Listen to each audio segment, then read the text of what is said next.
मुख्यमंत्री द्वारा गाय को राजमाता घोषित किए जाने के संबंध में बयान को कांग्रेस ने भाजपा का पॉलिटिकल प्रोपोगंडा बताया है।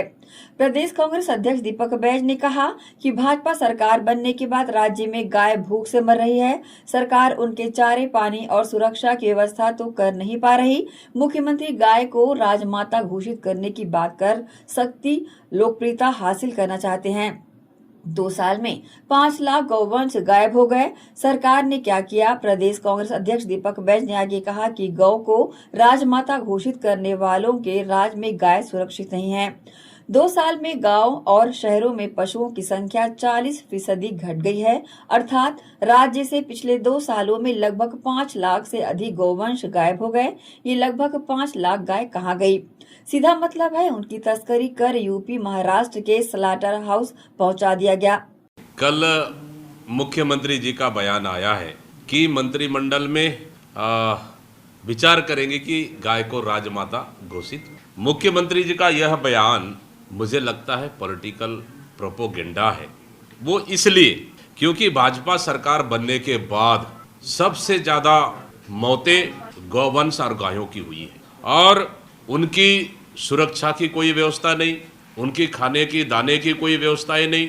गाय सड़कों पर रहते हैं हमेशा, वहीं सोना उठना बैठना, जिसके वजह से कई एक्सीडेंट की घटनाएं हुई।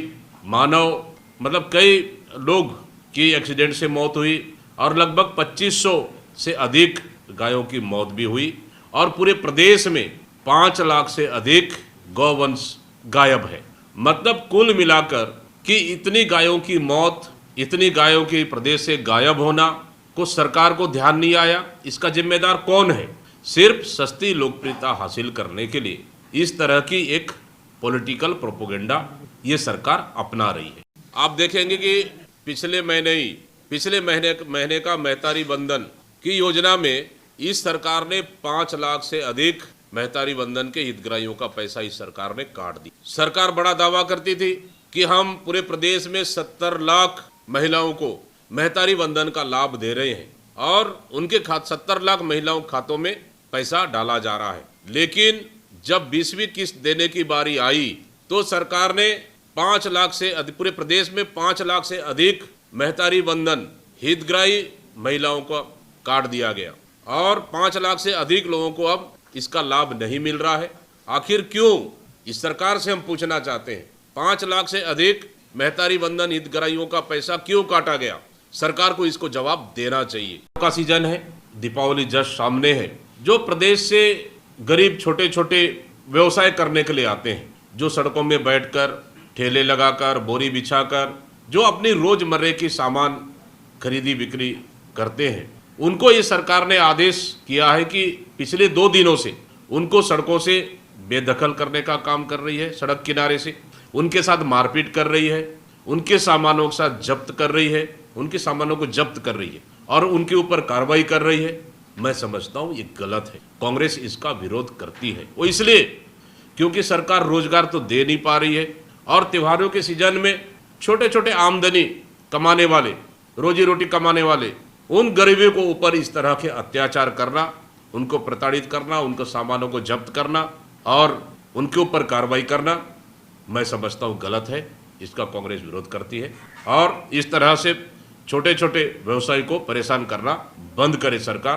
क्योंकि पूरे प्रदेश में यही हालत भारतीय जनता पार्टी की सरकार डराने और धमकाने का काम कर रही है। जिस तरह से कल कवर्धा में कि हमारे युवक कांग्रेस के कार्यकर्ताओं के साथ भारतीय जनता पार्टी के युवा मोर्चा के कार्यकर्ताओं ने मारपीट की है, मैं समझता हूँ कि लोकतांत्रिक व्यवस्था में बिल्कुल भी इस तरह की घटनाएं नहीं होनी चाहिए।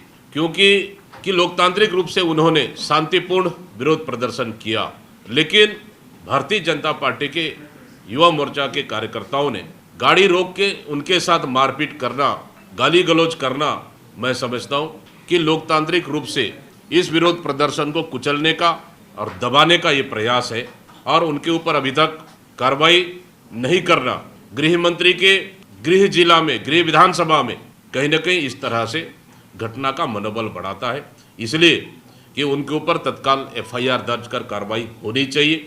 अगर इस तरह कार्रवाई नहीं होती है तो 1 नवंबर को प्रधानमंत्री जी आ रहे हैं छत्तीसगढ़ तो अगर इस तरह से होगा तो निश्चित रूप से हमारे यूथ कांग्रेस के कार्यकर्ता उनका विरोध प्रदर्शन करेंगे।